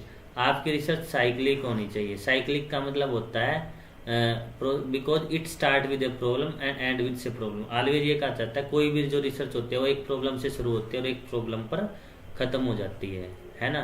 तो जैसे आप कोई एक्शन लेते हैं, एक्शन रिसर्च का है, वो ऑब्जर्व करते हैं, फिर रिफ्लेक्ट करते हैं, पहले प्लानिंग करते हैं, फिर एक्शन लेते हैं, फिर ऑब्जर्व और फिर रिफ्लेक्ट, फिर आप रिप्लान करते हैं, फिर एक्शन, फिर ऑब्जर्व और रिफ्लेक्ट। तो ऑलवेज आपकी रिसर्च जो है ना साइक्लिक होनी चाहिए, कि आपने किसी ए प्रॉब्लम से शुरू की और वो बी प्रॉब्लम पे खत्म हुई, फिर वहाँ से फर्दर रिसर्च होती है सी, फिर डी रिसर्च होती है। तो ऐसे रिसर्च चलती रहती है, ऑलवेज साइक्लिक होती है आपकी रिसर्च, ठीक है। तो ये आपके लास्ट है इसमें लॉजिकल, जो मैंने बताया कि आपकी रिसर्च ऑलवेज लॉजिकल होनी चाहिए, इलॉजिकल कोई रिसर्च नहीं होती, है ना। ऐसी कोई रिसर्च नहीं होती तो जो नॉन साइंटिफिक हो, है ना। तो आपकी रिसर्च ऑलवेज क्या होनी चाहिए, लॉजिकल होनी चाहिए, ठीक है। ये भी करेक्टरिस्टिक्स है। तो अब इसमें क्वेश्चन देखते हैं हम, what is the main objective of the research. Literature review करना होता है सिर्फ, या समराइज करना होता है ऑलरेडी नॉन चीज़ों का, एकेडमिक डिग्री लेना होता है सिर्फ, या फिर टू डिस्कवर न्यू फैक्ट और make the facts interpretation of new fact. अब वैसे तो इसमें सभी चीज़ें ठीक हो सकती है, रिव्यू भी करते हैं हम, समराइज भी करते हैं, एकेडमिक डिग्री के लिए भी होता है, लेकिन जो इसमें सबसे रेलिवेंट ऑप्शन है वो ऑप्शन नंबर डी है, टू डिस्कवर न्यू फैक्ट्स और make fresh interpretation of the non facts. जो ऑलरेडी फैक्ट्स हैं उनकी नई इंटरप्रिटेशन करने के लिए, ठीक है। तो ये बेसिकली हमने रिसर्च करेक्टरिस्टिक्स पढ़े हैं। तो बेसिकली यही हमारे रिसर्च के करेक्टरिस्टिक्स थे, और इससे हर बार क्वेश्चन आता है, ठीक है। तो हमने ऑब्जेक्टिविटी के बारे में पढ़ा, है ना, रिलायबिलिटी के बारे में पढ़ा, कि सिमिलैरिटी ऑफ द रिजल्ट, फिर वैलिडिटी के बारे में पढ़ा, एक्यूरेट होनी चाहिए आपकी, क्रेडिबल होनी चाहिए, जनरलाइजेबल होनी चाहिए, एम्पेरिकल होनी चाहिए, सिस्टमेटिक होनी चाहिए हमारी रिसर्च, साइक्लिक होनी चाहिए, और लास्ट में जो हमने पढ़ा वो क्या पढ़ा, हमारी रिसर्च लॉजिकल होनी चाहिए। ठीक है, तो ये सारे के सारे रिसर्च करैक्टरिस्टिक्स आप पढ़ के जाना, ये काफ़ी इम्पोर्टेंट है। और हर बार रिसर्च करैक्टरिस्टिक्स से क्वेश्चन आता है, वैलिडिटी के बारे में, रिलायबिलिटी के बारे में। ठीक है, ये हमारे रिसर्च करैक्टरिस्टिक्स थे। अब कल जो हम टॉपिक पढ़ेंगे वो अप्रोच ऑफ द रिसर्च पढ़ेंगे, पॉजिटिविज्म एंड पोस्ट पॉजिटिविज्म के बारे में, कि रिसर्च की क्या अप्रोच होनी चाहिए, है ना। आज थोड़ा टाइम ज़्यादा लगा क्योंकि मुझे जो फर्स्ट क्लास में मैंने कराया था वो रिवाइज कराने में थोड़ा टाइम लग गया। तो कल से हम थोड़ा स्पीड से पढ़ेंगे और कुछ नए क्वेश्चंस के साथ पढ़ेंगे। तो कल को हम ये टॉपिक पढ़ेंगे, पॉजिटिविज्म और पोस्ट पॉजिटिविज्म। अगर आज के टॉपिक में किसी का कोई क्वेश्चन हो तो बताओ, या कोई चीज़ समझ में नहीं आई हो तो वही एक बार बताओ मुझे, नहीं तो फिर हम क्लास को एंड करते हैं। काफ़ी टाइम हो गया आज की क्लास को। कोशिश करना कि जो टॉपिक आज मैंने पढ़ा है, रिलायबिलिटी वाला है ना, वैलिडिटी वाला, जो रिसर्च करैक्टरिस्टिक्स हमने पढ़े हैं, है ना, उसके क्वेश्चंस करके देखना, और जो डाउट हो कल वाली क्लास में मुझसे पूछना। ठीक है, वो कल बता देंगे आपको किस टाइम पे क्लास होगी, मॉर्निंग में होगी या इवनिंग में होगी। वो जब शेड्यूल करेंगे तो आपको पहले बता दिया जाएगा कि क्लास कब होगी। ठीक है, अभी मैसेज डाल देंगे क्लास के बाद में कि किस टाइम क्लास होगी। तो जितना हमने पढ़ा ये समझ में आया नहीं आया, पहले तो ये बताओ। तो क्वेश्चन आएगा, अभी आप सोल्व कर दोगे ना जिस तरीके से, हम इसमें से कोई क्वेश्चन तो नहीं बचेगा ना। मैं धीरे धीरे इसलिए चल रहा हूँ ताकि आपको जो कॉन्सेप्ट एक बार पढ़ लो दोबारा पढ़ने की जरूरत ना पड़े। तो लेकिन आपको बुक से एक बार पढ़ना है, चाहे आप किसी कोई नोट्स हो आपके पास या KVS मदान की बुक हो, तो उसमें से आप एक बार आप थ्योरी देख लेना, और फिर क्वेश्चन जो प्रीवियस ईयर क्वेश्चन होते हैं कोई भी बुक हो। हाँ, मैं लेके आऊँगा अगर करैक्टरिस्टिक्स के कुछ PYQ, एक तो हमने किया ही है वैलिडिटी का, है ना।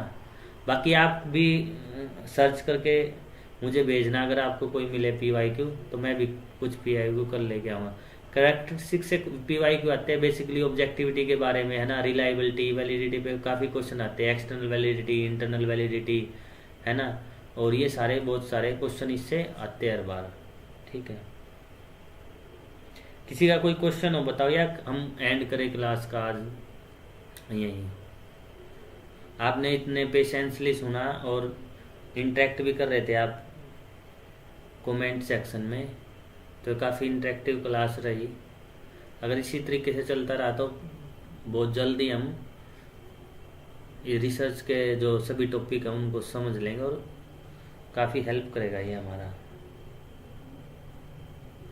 Okay, thank you very much to everyone to connect with us today.